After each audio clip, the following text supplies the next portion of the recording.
But I said, you know what? My name's Ryan Young, and I'm going to set 30 listing appointments in 30 days. And I documented the entire process on social. I posted all the live recordings, and I was successful setting 30 listing appointments in 30 days. Well, that's what I was going to say is all I did was I basically reached out to these homeowners that have been in their home for over 10 years that are opening emails from me. And I basically just called them with something of value, which was talking about their home value. Okay. And I was reaching out to them in a very simple script. Now I've been sending them updates on their home value. It's been very powerful. Okay. And I'd send them, Dana, hey, it's Ryan with the Young Team. And I would always start with what I would consider as a service-based call or coming from contribution. And I would say, hey, I've been sending you some updates about your home's value, and I'm just dying to know what your thoughts are. Did you think it was too high, too low, or just right?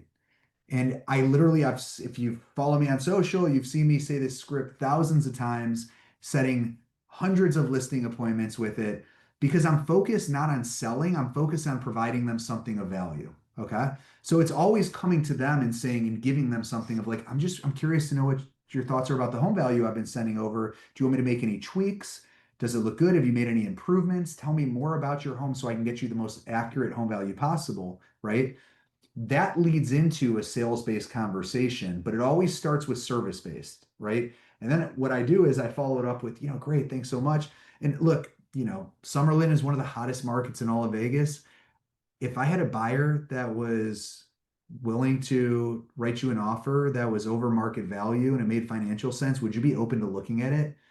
And you'd be shocked at how many people would be like, I'd be open to looking at it. Sure.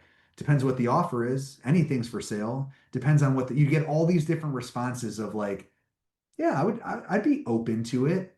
And then I would ask one last question that's so important. That's amazing. Where would you go if you accepted the offer? And all I'm trying to do is identify if there's any motivation whatsoever.